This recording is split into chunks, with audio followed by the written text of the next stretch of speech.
तनकीद में तफहीम का किरदार। तनकीद का मतलब खरे और खोटे में फर्क करना।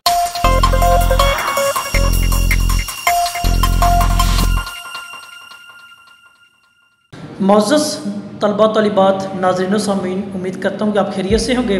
आपके लिए हमेशा मैं दुआ गो खुदाए कदूस की पाकज़ात आपको हमेशा कामयाबी और कामरानी अता फरमाए। हमारा आज का मौजू आपके सवालों की रोशनी में तनकीद में तफहीम का किरदार। आज इस मौजू पे हम मुख्तसर गुफ्तगू करेंगे और देखेंगे कि बुनियादी तौर पर तफहीम और किरदार ये क्या चीज़ें हैं और इनका आपस में क्या ताल्लुक़ है। आज दोनों का हम मुख्तलिफ अंदाज और मिसालों से तज्जिया करने की कोशिश करेंगे। तनकीद, जिसका बुनियादी मतलब खरे और खोटे में फ़र्क करना लिया जाता है, या असल और नकल में तमीज़ करने का दूसरा नाम तनकीद कहा जाता है। मुहासन और मुआयब, इनको अलग करना जो किसी भी फनपारी या तहरीर के अंदर मौजूद होती हैं, इसके बुनियादी तौर पर हम तनकीद कह सकते हैं। जब दूसरा हमारे आज का मौजू का जो लफ्ज़ वो है तफ़हीम, जिसका बुनियादी ताल्लुक़ वो अरबी ज़ुबान के लफ्ज़ फ़हम से है। हासिल करना, समझना, जानना या गौर करने के एतबार से भी किया जाता है। अब इन दोनों अल्फाज का मजमूआ देखा जाए तो हमारे पास इसकी मुझसे जो तारीफ़ की जाती है या ली जाती है वो कहते हैं तहरीर और फनपारे में मौजूद मुख्तलिफ पहलुओं को गौर से पढ़ना, समझना और मतलूबा मानी और मफ़हूम आहज़ करना, जो अच्छाई और बुराई के लिहाज से होते हैं, वो तनकीद में तफ़हीम के माने में हम कह सकते हैं। और यही हमारा आज का मुद्दा भी है। अब बात की जाए, क्या तफ़हीम के बगैर तनकीद करना मुश्किल है या नामुमकिन है, या किस तरह की है? तो सवाल ये पैदा तो इसके बगैर ये नामुमकिन है, नामुकम्मल भी है। किस तरीके से?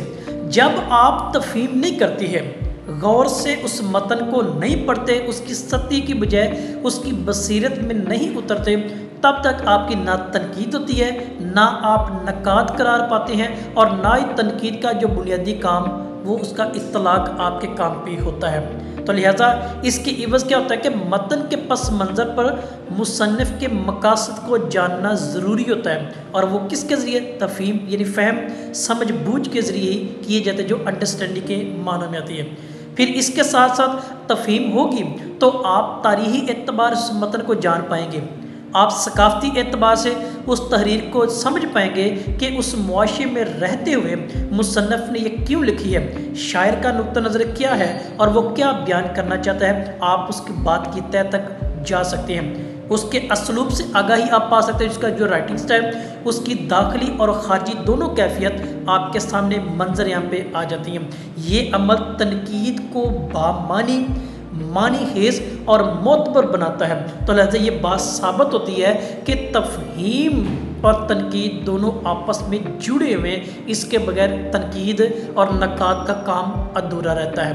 अब तफ़हीम के मुख्तलिफ पहलू देख लीजिए, जो अमूमन हम इग्नोर भी कर जाते हैं या बतौर नकाद शायद हम इसको नज़रअंदाज कर दें। अब वो आम पहलू क्या हैं हमारे पास आते हैं। तफ़हीम के अहम पहलू में हमारा पहला जो पॉइंट आता है वो मतन की गहराई में जाकर मुताला करना की है। अमूमन हमारा मुताला सतही का होता है, लफ्ज़ों के पस मंज़र पर नहीं जा पाते, जिसकी वजह से हम तफ़हीम में, समझ बूझ में वो नाकाम या कम होते हैं और हमारी तनकीद अधूरी रह जाती है।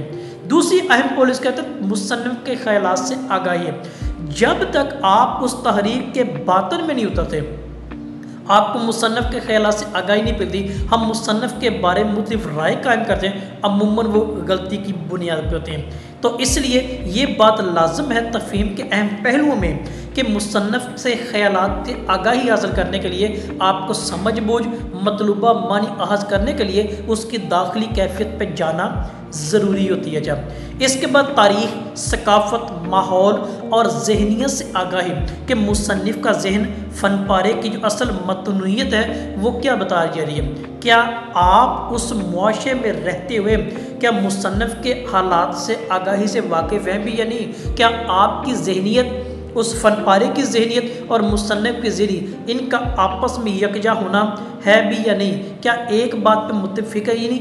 ये क्या इसका अहम पहलू हमें तारीख़ी, सकाफ़ती और माहौल के अतबार से जो जहनीत को परखते हैं, जहनीत को समझते हैं, यही चीज़ है।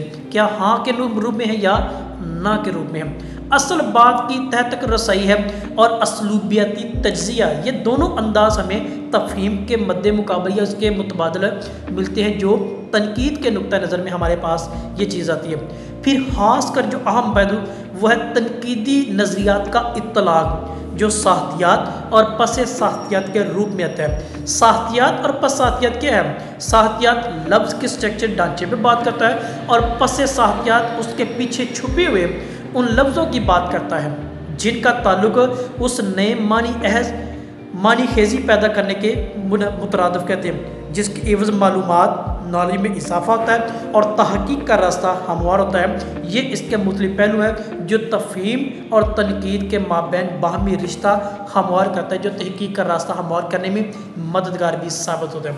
अब यहाँ पे एक छोटी सी मिसाल लेते हैं जो अमूमन हमारे यहाँ एक गलती है, या तनकीद के मामले तफहीम से ये कम इल्मी के तौर पे कह सकते हैं या नावाकफियत भी आप कह सकते हैं। अमूमन हम कब ये शेर पढ़ते आ रहे हैं, मेरी तकीमीर का नाज की उसके लब की क्या कही है, पंखड़ी गुलाब की सी है। हमारे यहाँ तशबीह के हवाले से ये मौजूद है, अरकान तशबीह की तस्दीक करते हैं और अमूमन हम मजाजी मानों में हमारे जो खुलासे हैं तनकीद निगार इसको सतही तौर पर लेते हैं जब, या इसको दूसरे लफ्ज़ में करें सिर्फ लफ्ज़ों की जो मजाजी मानी की शक्ल अपने ज़हन में उबार कर बच्चों को बता रहे हैं। यानी आशिक और महबूब का, आशिक अपने महबूब के लबों की बात कर रहे हैं, वो सुर्ख है, उनकी गुलाब से तशबीह दी जा रही है, वो पंखड़ी है नरम नाजुक, ये सारी बातें की जाए। अब सवाल ये पैदा होता है अगर इस तफहीम में थोड़ा सा गहराई की तरफ चले जाए, आशिक अपने महबूब के होंठों की बात की जा रहा है, मुहब्बत करने वाला जिससे मुहब्बत कर रहा है उसके होंठों की खूबसूरती और उसकी सुखी वो बयान कर रहा है। अब यही थोड़ा सा हम गहराई में चले जाएं, हकीकी मानों में चले जाएं, तो एक माँ का मुस्कुराना औलाद के लिए भी यही मानी रखता है, एक बहन का मुस्कुराना भाई के लिए भी यही मानी रखता है, वो भी सुर्ख है, नरमो नाजुक है, खूबसूरत है, गुलाब की तरह है,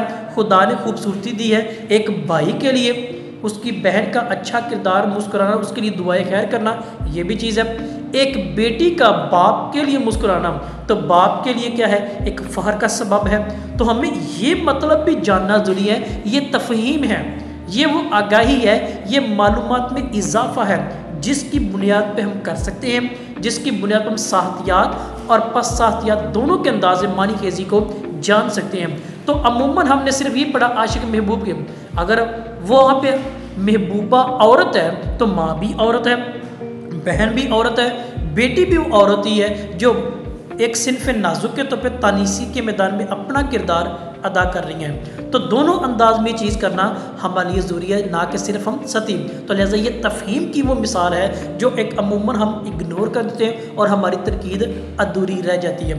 तो लिहाजा इसकी वजह क्या हुआ, मानवियत का ताल्लुक हमारे पास आ गया, इसके बेहतर जो तासुरात है वो पैदा होते हैं, हमारे नज़रियात वो अच्छे और जानदार होते हैं, मुतहरक होते हैं, असलियत से वाकफियत हो जाती है, तो सियाको सबाक हमारा ये वाज़ेह हो जाता है और फ़िक्री और फ़नी अनासर तश्कील पाती हैं जिनके एवज़ हमारी तरक्की के रास्ते, तहकीक का रास्ता हमवार कर हमारे लिए एक नई से नई चीज़ मुतारफ़ करवाता है और इसको हम दूसरे लफ्ज़ में रिसर्च का नाम देते हैं। और ये नक़ाद की सलाहियतों को निखारने का एक बेहतरीन ज़रिया भी है।